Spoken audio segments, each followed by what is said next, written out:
Here's Rachel. How's going on? So today I'm gonna be speaking about PCI DSS. We're gonna dive into PCI DSS, what it actually is, how it works in real companies, and why it's much more than just another checkbox framework.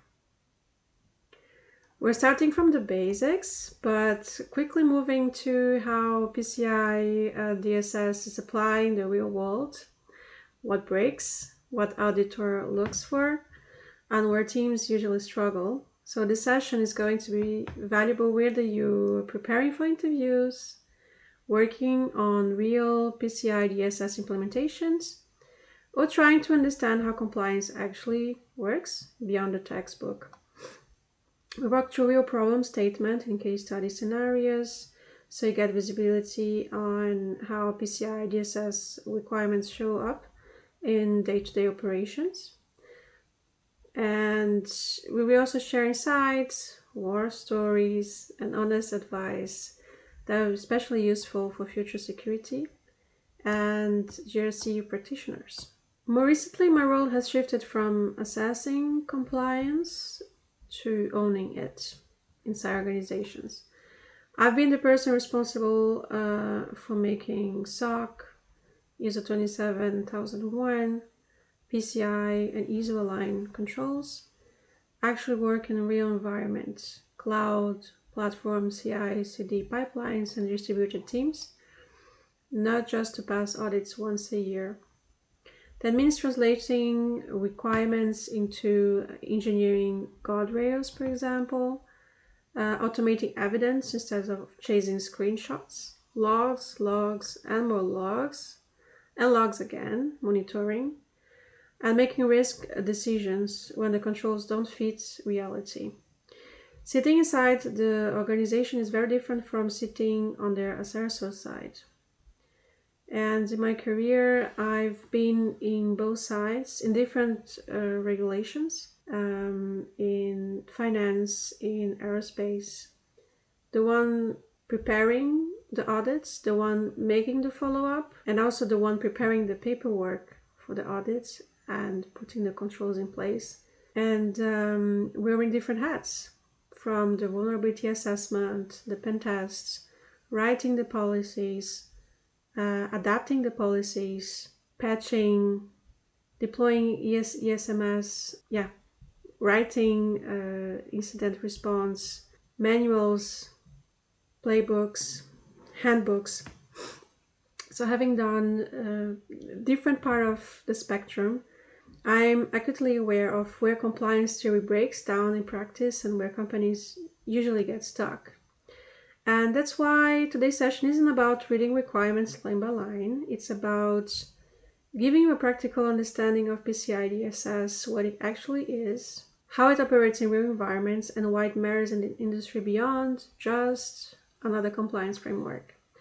So let's start with the basic but important term. The PCI DSS stands for Payment Card Industry Security Standard Council. In simple terms, it's a consortium formed by the major payment brands, American Express, Discover. A little bit about the backstory on that. Originally, each of these brands, they had their own security rules.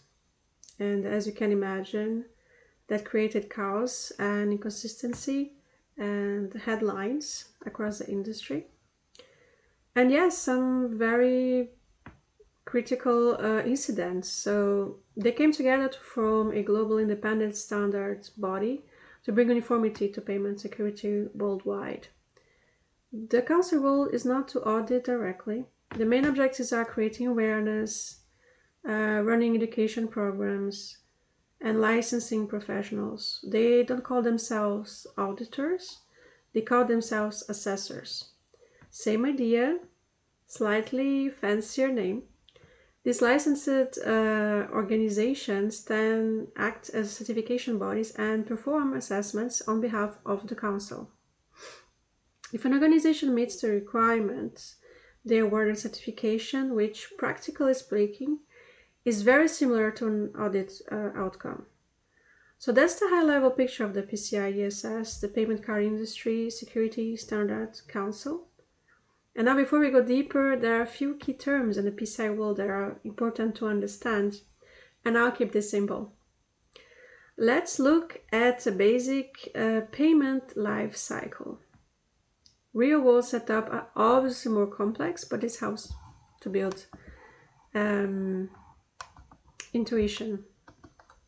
At the starting point, we have the cardholder, and so at the starting point we have the cardholder, and that's us. That's you, that's me, that's the end consumer. Anyone using a credit or debit card, the cardholder is backed by both a payment brand and a bank. For example, if you're using a Citibank Visa card, Citibank is the issuer. The issuer is simply the bank that issues the card to the cardholder.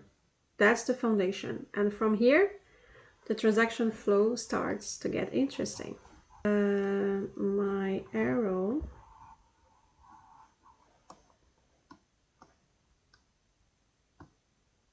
This is where everything begins. A cardholder is simply the end consumer. You, me, anyone using credit card or debit card, pretty straightforward. When we swipe, we type, we click pay now, we're acting as the cardholder. Now, every cardholder is backed by two things, a payment brand and a bank. And let's use a very simple example. See, so you're using your Citibank Visa card. In that case, Citibank is the issuer. The issuer is the bank that issues the card, manages your account, and ultimately decide whether a transaction is approved or declined. Has success. The card itself is backed by the payment brand, in this case, Visa, but the issuer is the bank behind it. Now let's talk about where we actually use the card. When you use your card to purchase goods or services, you are transacting with what we call a merchant. A merchant is any organization or entity that interacts direct with the end consumer. That could be online, like Amazon, any other, eBay, or any e-commerce platform. It could be offline, retails like Big Bazaar, Reliance Smart, or local store. And these days, it also includes e-commerce, apps, or mobile-based transactions. So if an entity accepts card payments in exchange for goods or services, that entity is a merchant. Now, the next term that usually confuses people is the acquirer. In simple layman terms, the acquirer is the merchant's bank. If you did e-commerce, yeah, you know. So let's continue the example. I use my Citibank Visa card to buy something on Amazon. And Amazon holds its nodal or settlement account with, let's say, CCI Bank. That makes CCI the acquiring bank, or simply the acquirer. At a higher level, you can think of this like this: cardholder, bank, issuer, merchant bank, acquirer. Now, yes, there are edge cases where the issuer and acquirer can be the same bank. That does happen, but conceptually it's still useful to treat them as two separate roles. So far we have cardholder, issuer, merchant, and acquirer. Now the obvious question is, how do the issuers and acquirer talk to each other? And that is the payment brand. That is when the payment brand network comes in. Payment brands like Visa or MasterCard operate a global network that connects issuers and acquirers. When a cardholder initiates a transaction, the flow looks like this. Cardholder makes a purchase at the merchant. Merchant sends the transaction to the acquirer. Acquirer routes it through the payment brand network.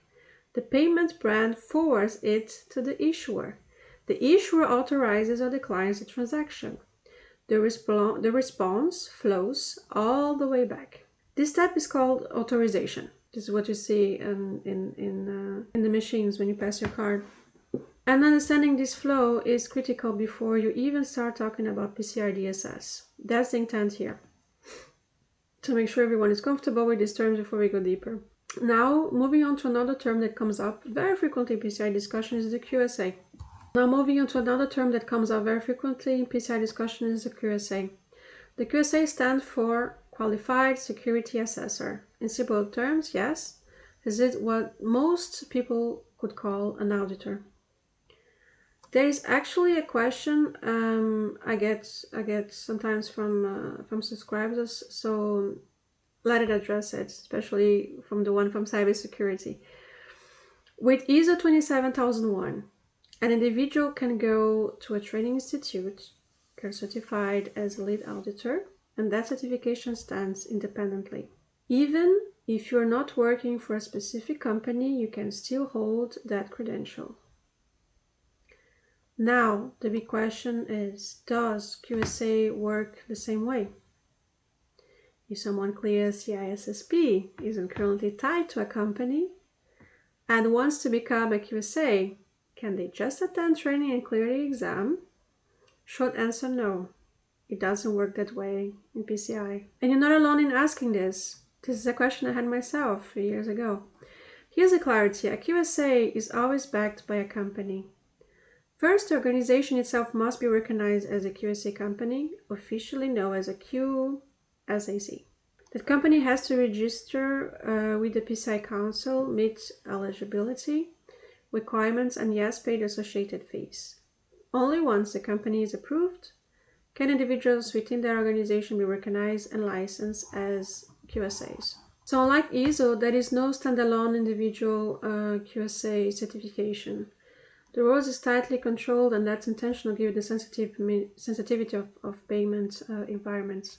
I won't go deep into all the legal mechanics, but once that part is done, a QSA company can then nominate its employees as QSAs. And that's what effectively makes you an auditor in PCI terms. Now here's an important nuance people often miss. If you're not associated with a QSA company, your QSA certification is basically inactive. And there is no 3 years renewable window like the CISSP. You rewrite the exam annually, no shortcuts. Also, QSA isn't a single universal certification, it's tied to a specific PCI standard. So if someone holds multiple PCI Council certifications, each one has its own exam and renewal cycle. You don't renew once and cover everything. Each certification stands on its own. Now that's all from the assessor side. Let's talk about what happens when you're inside the industry, meaning you are no longer part of the QSA company. The PCI Council provides another option. It's called the ISA, Internal Security Assessor. An ISA is someone within an organization who supports the PCI DSS compliance internally. You can hold an ISA certification and actively participate in PCI DSS efforts. But again, this is not something you apply for alone. Your organization has to nominate you, and only then you can pursue the certification. There is also another designation from the council called the PCIP, PCI Professional. This is more of a foundational and awareness level certification. It helps you understand PCI DSS, but it does not make you an auditor. So let's be clear. You have the QSA. External assessor must be backed by a QSA company. ISA, the ISA, internal assessor company nominated. And the PCIP, knowledge and awareness, not auditing. Even if you hold an ISA or PCIP, you're not treated as an auditor. The ISA, the ISA, works alongside a QSA during assessments. Both contribute, but the QSA signs the report. Now let's move to a few operational terms that are commonly used in PCI. And two important ones are the SAQ, the Self-Assessment Questionnaire, the ROC, the report on compliance. Unlike ISO standards, which you have to purchase, the PCI standards are freely available. Anyone can go to the PCI Council website and download them. The Council also allows organizations to self-assess. And that's where the SAQ comes in.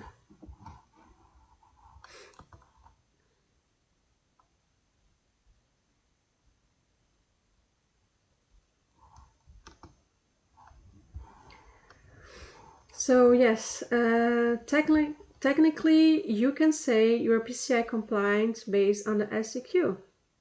Technically, you can say you are PCI compliant based on a SAQ. However, when you want to say you're PCI certified, that's different. For certification, a third-party QSA must come in, validate the controls they have to work, test the environment, and issue a formal report. That's where the ROC, the Report on Compliance, ROC, comes in. A detailed test-based report, the AOC, attestation of compliance, comes in, a formal assertion, or a summary stating compliance. Think of it like this: the ROC, the full technical report, and the AOC, the signed confirmation that says, yes, this organization complies. There are also different merchant and service provider levels, which we'll cover shortly. I'm not going to go into much detail. And those levels determine whether an SAQ is sufficient or you need a full ROC. Even in some SAQ scenarios, a QSA-assisted SAQ may be required. But we get into that nuance as we move forward. This is also possible, and I explain that at a later stage. For now, this section is really about just about terminology and important concept. There are two more terms that are critical and also commonly misunderstood, and there's actually a bit of a myth in the industry where people assume they mean the same thing but they don't, and the term are truncation and masking. You hear this not just in PCI, but this also happened a lot in data privacy discussion. And before that, okay, so truncation is when you permanently, so first we have to start with the PAN, clarification around the PAN. So because this caused confusion, there is a government ID called a PAN, a PAN card, and then there is a PAN in PCI term, which stands for primary account number. This is the 16-digit card number. So whatever we say PAN is in the PCI context, and we're talking about the 16-digit card number. And truncation is when I permanently remove part of the PAN. PAN, primary account number. I don't have the full number anymore. I've deleted or irreversibly altered it and only retain a limited portion, usually the last few digits. Masking, in the other hand, is mostly a display level control. I might hide part of the PAN on the screen, but in the back end, the full card number still exists. From a user perspective, both look the same. You already have seen this for sure. You saved cards on a website. Shouldn't be doing that, but might happen. On the browser, even worse. I keep saying don't do that, but okay, let it happen. So you saved card on the website with only the last 4 digits visible, so you can recognize which card you're using. That visual behavior alone doesn't tell you whether it's masking or truncation, but it's a good example. Stay with me. If the organization still stores a full card number in the backend and just hide it in the UI, that's masking.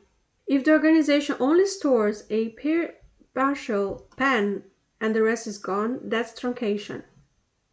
And yes, both are security best practices, but they have very different risk implication.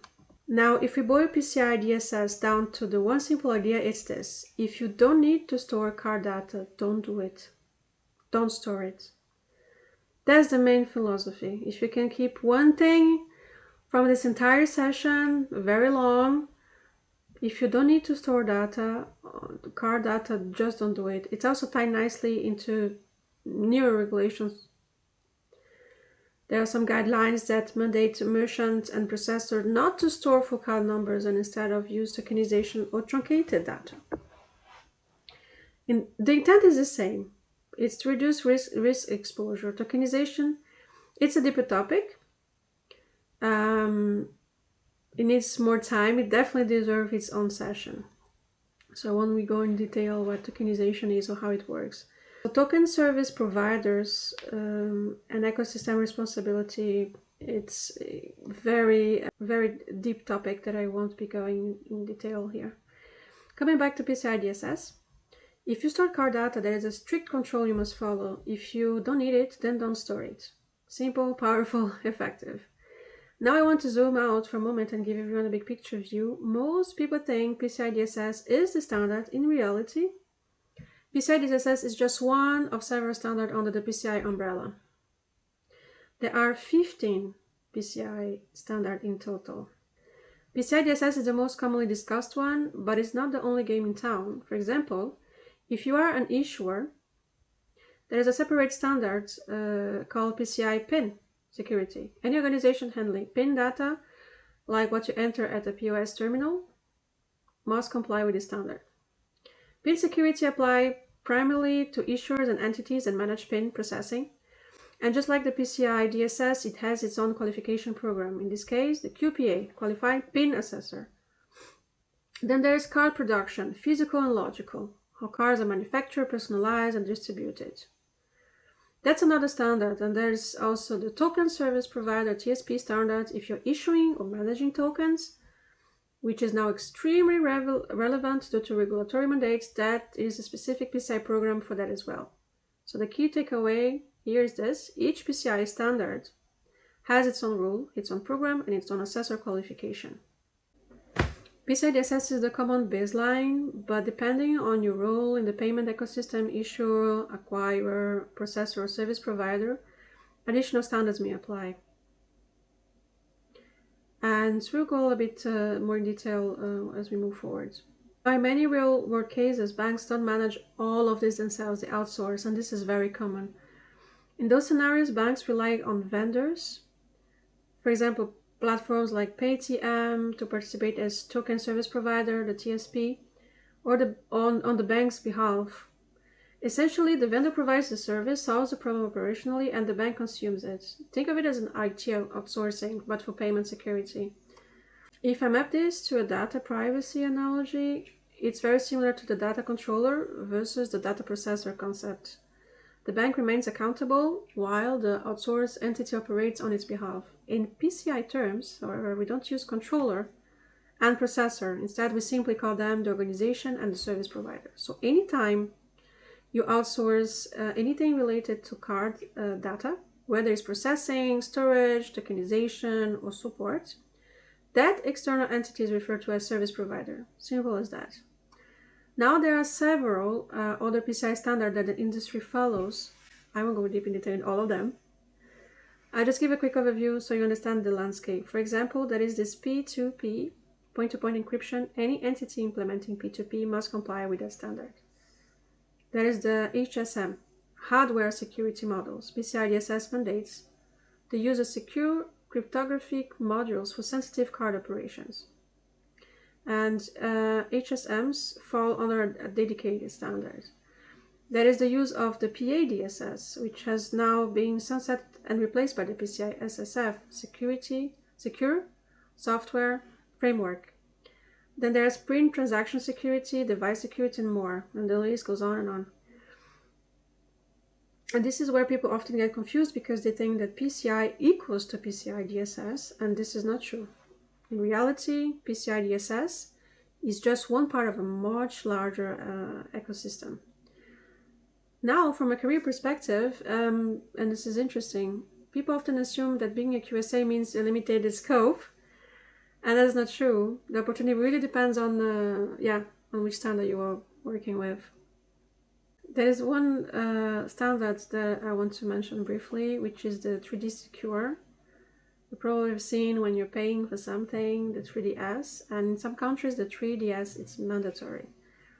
In some countries, it's optional. So this is the reason why you see OTP, one-time password, or additional authentication steps during e-commerce transactions. What many people casually call two-factor or multi-factor authentication. There is a specific ecosystem behind this. Organization called ACS providers, access control servers, handle this process, and they operate closely with the issuer because ultimately the issuer takes liability for the transaction. So if a bank runs its own ACS or work with a provider in that space, they must comply with the PCI 3DS standard. And yes, there is a separate 3DS assessor certification for that. Important point here, just because you are a QSA doesn't mean you can audit everything. Each PCI standard has its own assessor qualifications, and professionals hold multiple certifications, allowing them to assess multiple standards. Others specialize. Only PIN security, only 3DS, only card production, and so on. And another nuance worth mentioning is not everything is assessed by a QSA company. In some cases, the PCI Council requires lab testing. Labs handle very technical evaluation, for example, PTS, PIN transaction security for devices and manufacturers, because we know stuff can be hacked. So these assessments are done by a PCI-approved laboratories, and there are only a handful globally, maybe 5 or 6. QSSC, SC are far more common, but labs serve as a very specific and technical role. And that's more or less the high-level picture.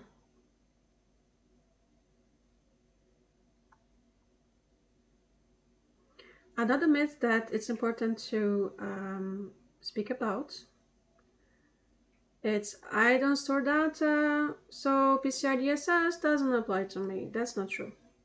I will dive into that properly in this session. PCI DSS is a standard, not a law, but it often becomes a regulatory requirement.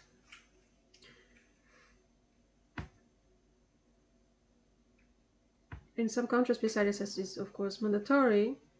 And if you want to process card payment and get licensed, you must be a PCI certified, no exception. So yes, while PCI DSS isn't a law by itself, in practice, it can absolutely determine whether you're allowed to operate. In some cases, you see self-certification as being treated almost like a mandate. Officially, it's not a law, but if you look at the direction regulators are moving, you can clearly see that where it is heading. Right now, PCI DSS is still a standard, an industry best practice, not legislation. But there's constant regulatory pressure, and honestly, it's only increasing. My personal take on that is that at some point we'll see formal amendments that push this even further. Why? Because we keep seeing incidents. And the PCI DSS very clearly states any entity that stores, processes, transmits, or can impact the security of cardholder data falls under PCI DSS. So like we saw, it's not just one thing. PCI have... So the chip we see in the front of a card, that's called the EMV chip. That is an entire standard around the EMV, of course. And it goes very deep. I won't go into detail now. On the back of the card, you usually see a black or sometimes silver strip. That's the magnetic stripe. Then, of course, we have the 16-digit card number, which in PCI. On the back of the card, you usually see a black or sometimes silver strip. That's the magnetic stripe. Then, of course, we have the 16-digit card number, which in PCI terms is called the PAN, primary account number. We also have the cardholder name and the expiration date. And then there is the CVV. Now, CVV is a generic term we all use, but each payment brand actually has its own name. CVV for Visa, CVC for MasterCard, CID for Amex, and CAV for some others. Different names, same idea. This value usually appears on the back of the card and is considered highly sensitive data. It was introduced to support non-repudiation, essentially proving that the cardholder was involved in the transaction. Back in the early days of e-commerce, the CVV were considered strong control. The logic was simple. Even if someone copies the front of your card, they still won't have access to the back. Over time, that assumption didn't age very well. That's one of the reasons why additional control like OTP and multi-factor authentication were introduced.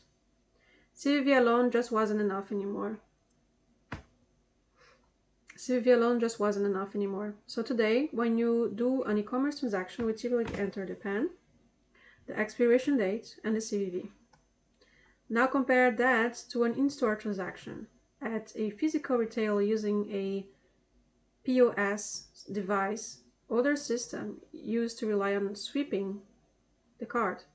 That swipe reads data from the magnetic stripe, what we call track data. Track data contains the information required for the transaction, so you don't need to manually enter anything.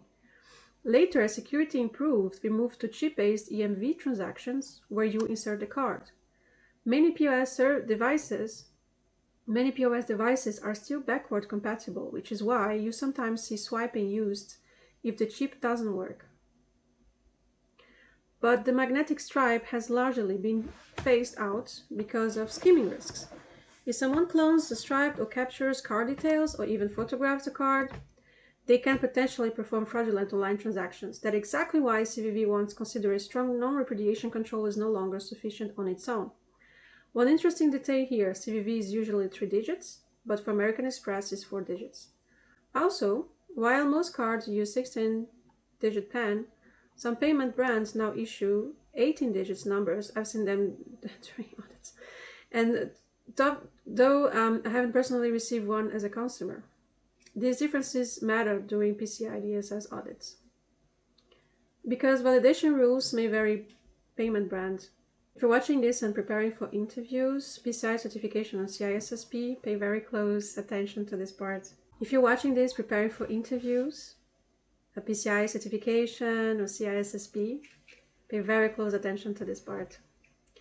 I've seen interview questions and exam questions come directly from this topic, especially around what data can and cannot be stored on the PCI DSS.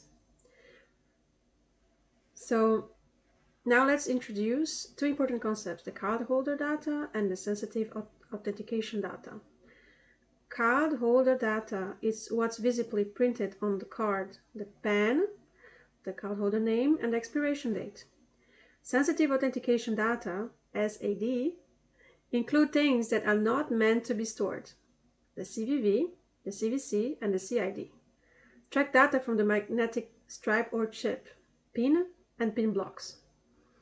Back in the day, the CVV was sometimes covered with a scratch-off strip.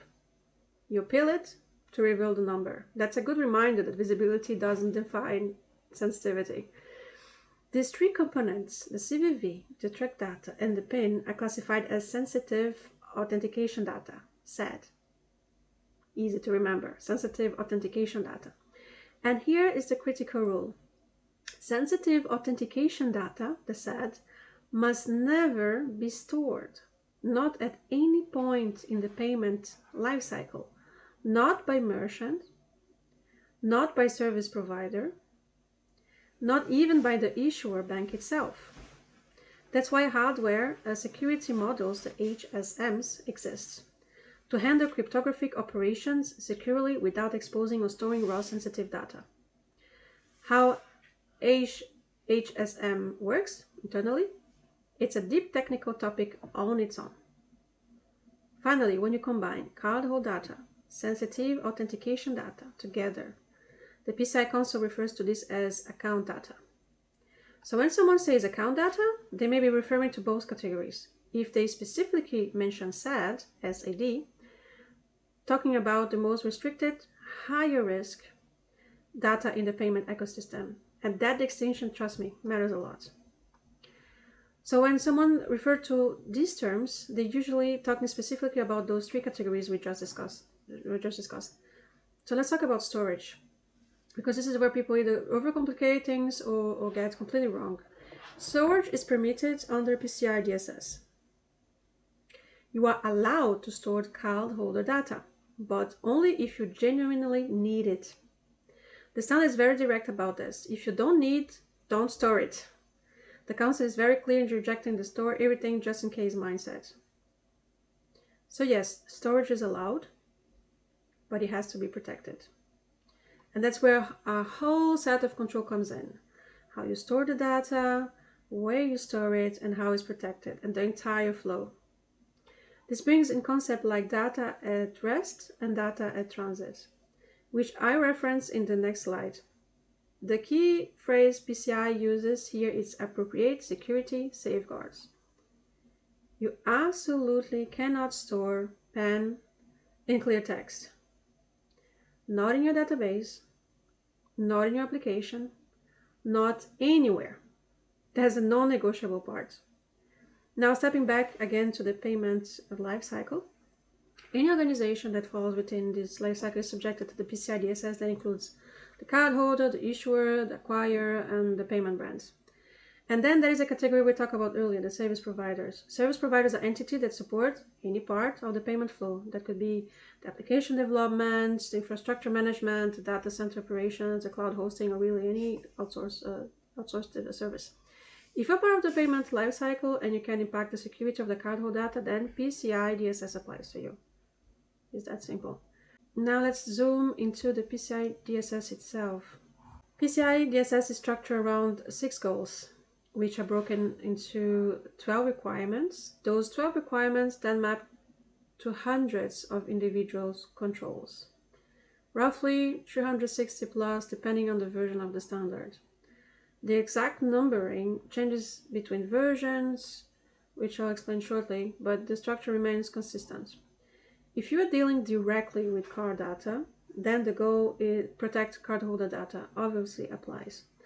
If you're not dealing with card data directly, but you're involved through hosting, networking, or outsourcing, other goals still apply. For example, access control or physical security. So PCI DSS is not just about card data, it's about entire security posture around the payment environment. In short, all 6 goals matters, but which one applies depending on your role in the ecosystem. Let's talk about levels, because this is another important industry concept. There are too many categories, the merchant levels and the service provider levels. Merchants are organizations that sell goods or service directly to end customers, like Amazon. Merchant levels are assigned by payment brands, and each brand has slightly different thresholds. I use Visa as an example. So for Visa, level 1, it's more than 6 million transactions, typically requires QSA and ROC. Level 2 is 1 to 6 million transactions. Level 3 is 20,000 to 1 million transactions, and level 4 is below 20,000. A startup usually begins at level 4 and moves up as transactional volume grows. The reason this level exists is twofold. First, to determine compliance obligations, including fines, breach, consequences, and reporting requirements. And second, they define the type of validation required. For example, level 3 and level 4 merchants are often allowed to submit a self-assessment questionnaire, an SAQ. A level 1 merchant must undergo a full on-site audit by a QSA. Each payment brand defines this slightly differently, but the principle is the same. The higher the volume, higher the risk, the stricter the validation. Now that was for merchants. Service providers fall under a stricter model, which we'll look at next. For service providers, the threshold is much lower. If you're processing more than 300,000 transactions, you straight away consider level 1. Visa, MasterCard, and Discover operate with 2 levels, level 1 and level 2. Amex and GCB, on the other hand, define 3 levels. This variation exists because each payment brand still runs its own compliance program. They haven't shut those down. Each brand has its own agreements, rules, and enforcement mechanism. What they have done is align on a common validation standard, which is why everyone now follows PCI DSS instead of a brand-specific standard. And yes, This distinction is extremely important for anyone planning certification or even basic compliance. Your level directly determines how you proceed. That's a great point, and honestly, it's one of get missed. Understanding where your merchant or service provider and at what level decides the entire assessment approach. If your service provider, there is no maybe here. A QSA must perform your assessment and the output will be RC, the report on compliance. That's why we spend time earlier explaining the SAQ versus the RC. Same destination, very different journey. Now, once you decide to go for the PCI DSS, there is another concept you need to understand is business as usual. So, business as usual, the annual validation. PCI DSS is not a pass the audit and forget about it exercise. It becomes part of your day-to-day operation. It's a continuous process. Some controls are daily, weekly, monthly, quarterly, half-yearly, yearly. This includes security policies, procedures, monitoring, logging, logs, always logs, all of it. So yes, you may prepare for the audit, collect evidence, pass the assessments, but after certification, those controls become business as usual. You're expected to continue following them. PCI DSS certification is annual, the validity is 1 year, but here's the nuance. The certification is technically a point-in-time assurance. If you significantly change your environment, your compliance posture changes too. The council understands that auditors can sit with you 365 a year. So they provide an annual validation window, but between audits, it's the organization's responsibility to maintain compliance through internal checks. Think of certification as an assurance mechanism, not a permanent badge. Now let's talk about something that's been creating a lot of buzz, PCI DSS 4.0. The previous version was a 3.2.1, and now we have the 4.0 that was released on 31st of March of 22. When a new version is released, it doesn't become mandatory overnight. You need some time to adapt. Even with TWIN 4.0, the Council has introduced future dated requirements. Some controls are considered best practices initially, but become mandatory from 21st of March 2025. So yes, you can be certified 4.0 today, even if you're not compliant with those future dated controls, but after the deadline, non-compliance means no certificate. Simple as that. This phased approach is new. The Council follows it every time a major version is released. They actively gather industry feedbacks through RFCs, requests for comments. Anyone can participate, provide input, and influence how the standard evolves. That's part of the Council improvement process. Now, at a high level, what actually changed in PCI DSS 4.0? Changes fall into 3 buckets: evolving requirements, new or enhanced controls, clarification, added definitions, guidance, and intent, structural changes, reporting format, alignment, and presentation. The overall goal of 4.0 is pretty clear. Better validation methods, more flexibility in how controls are met, a shift toward continuous security instead of checkbox compliance. Threats are evolving, and we don't want policy and processes and controls be just paperwork that end up in some drawer. It has to evolve. People has to be trained on them. It has to be alive. Because threats are evolving, attack techniques are changing, and now with AI, the speed of these attacks is just, Cryptographic primitives are shifting, computing power is increasing. PCI DSS had to evolve with the landscape. That's why the 4.0 exists, and that's also why the Council released 3 RFCs during its development. This isn't the first time the Council has done this. Before releasing the standard, they collected over 6,000 pieces of feedback from 200 plus organizations worldwide.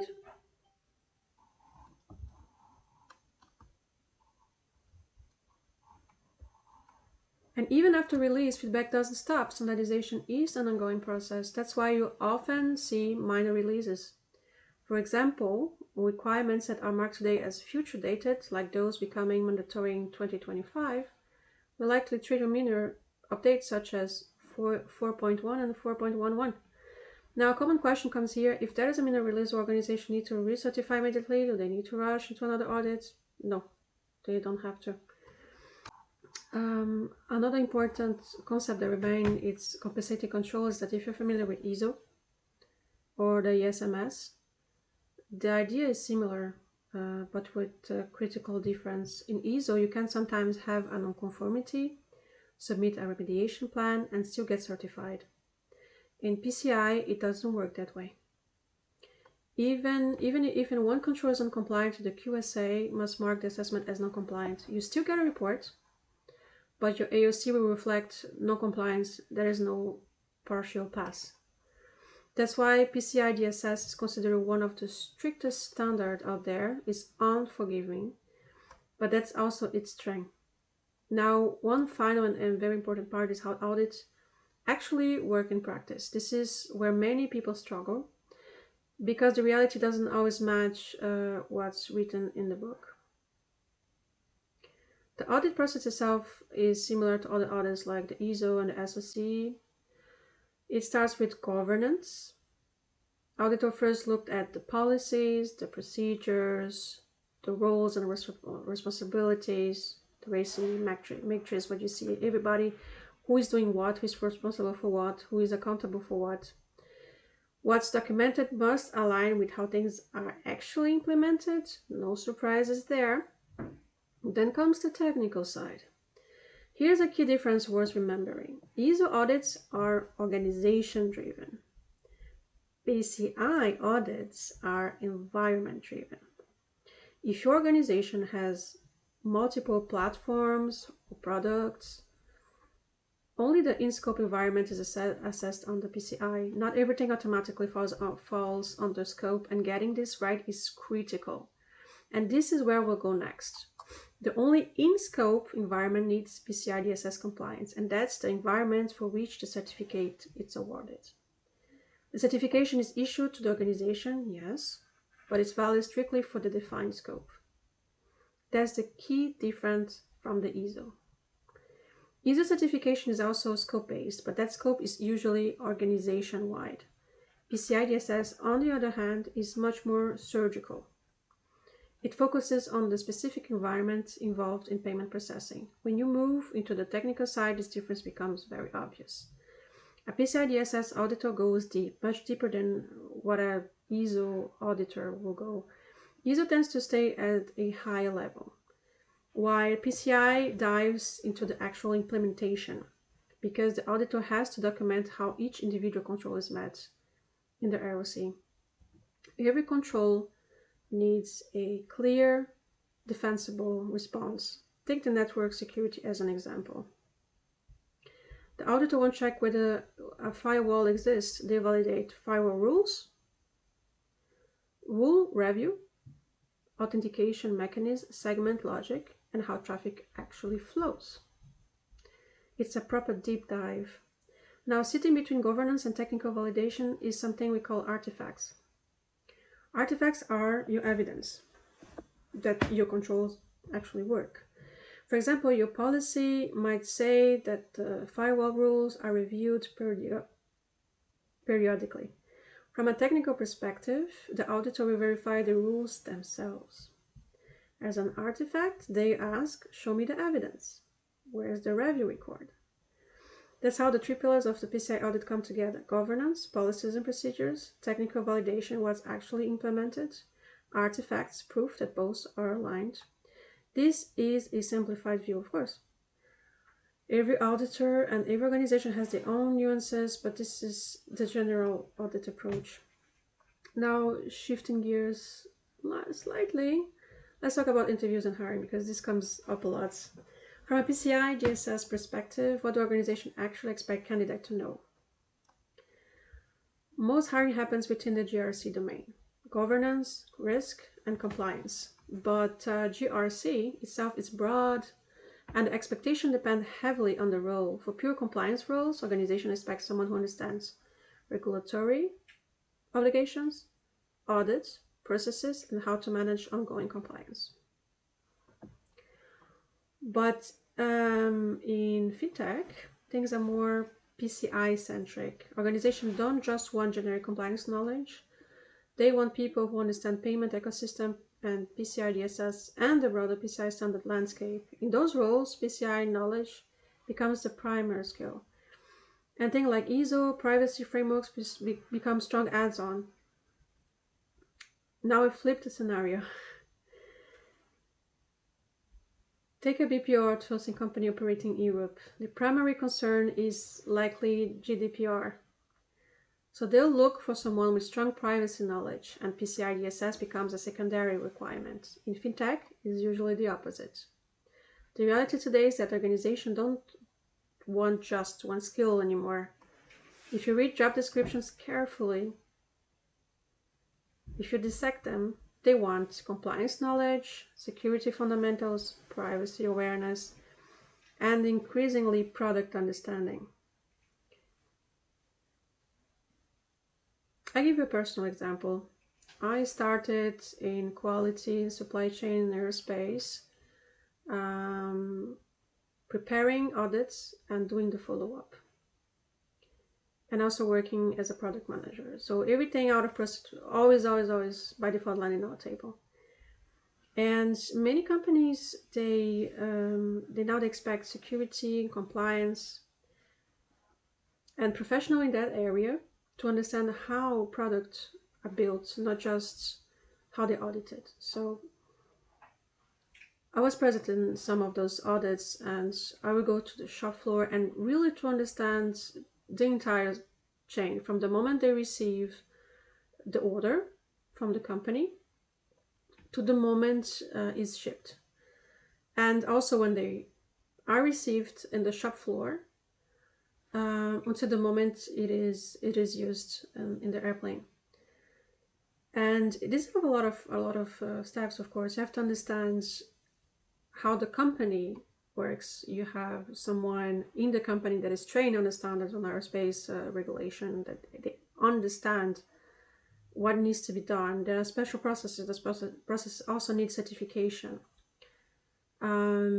There are labs that have to test these products to make sure, and any type of minimal change has to be followed up, reported. I mean, it's and so you end up understanding every step of that product and how it works, how it's built, to the point, yeah, you know each step, you know the people working there, you have a very close relation to them. And after that, after the auditor is done with the report, you have to close any type of issue that it's founded, and you have to make sure that you can ensure that that company, if you ever have a ramp up and you end up having more orders, more planar orders, you really need to make sure that it can follow. So you also make a capacity and capability assessment. So all of that make you understand how that product is built, and it's also very useful as a product manager to understand when there's any type of issue the product, you know, and you can help how to solve following the standard and the regulations. So a product manager launching a fintech product, so I was also in fintech, for example, absolutely needs to understand the PCI DSS. Otherwise, the product will fail during audit, no matter how good the code is. So compliance knowledge is no longer limited to GRC teams. It's spreading across engineering, product, and security role. In fintech, we wanted to have a product that is designed in early stages from security.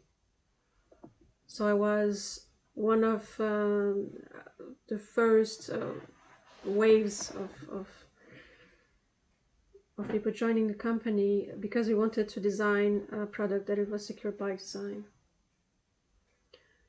And this GRC, this compliance is not anymore just GRC. I mean, the compliance is not anymore GRC thing. It's really every security product and engineering role. It is very, very present nowadays.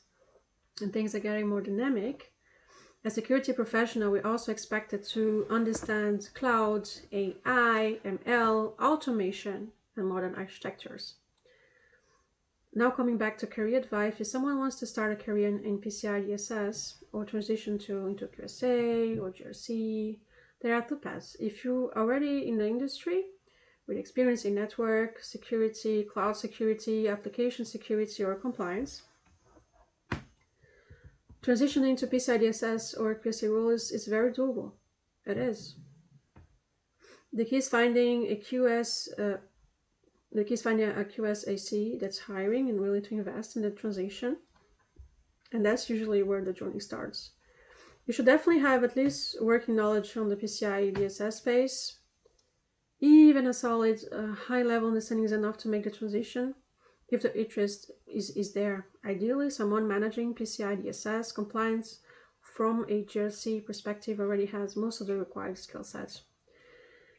If that person wants to move from internal compliance to external auditing, transition is absolutely doable. And I say that because I came from a different, the regulation, of course, is different because the product is different. It was hardware stuff.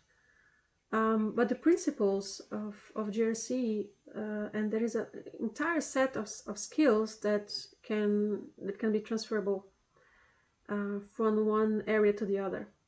And when I had to work with ISO 27000, I was already familiar with other standards, and the base, the structure, it's very similar. Now, if someone wants to start a career in QSA from scratch, the path, I would say, is different. You need to begin at the basics. That usually means joining as an intern or junior, observing how audits are conducted. And very important, keeping your ego locked down. This is a more technical audit compared to ISO. You need solid fundamentals in network security, application security, access controls, and at least some understanding of coding practices, Java, Python scripting. What I did after supply chain and quality in aerospace was to go back to engineering school. I started to code in C++, I did Java, I did Python. Then I went to study cybersecurity, where we also learn a lot about ISO 27001 and how to deploy ESMS. And that was the base that I had. So it is definitely possible, if this is really something you want, of course. It is possible. It's always possible to transition. And I see also people transitioning to cybersecurity or to data science or to AI every day. It's definitely possible. It's about being a good observer, invest in learning, be a quick learner, and stay curious. And do a lot of labs. The best way to learn is doing labs. Also, you don't need a computer science degree. I don't have a computer science degree.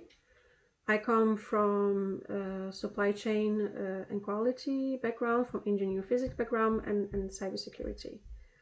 I've worked with people from non-engineering backgrounds who are fantastic in GRC. Absolutely fantastic. It's not about where you started, and it's about how willing you are to learn and adapt. And if I can do it, you can do it. Anyone can. With the right mindset, anyone can. So thank you very much. I will keep working on this topic and delivering more content on it. It was a pleasure, and see you next time. Bye.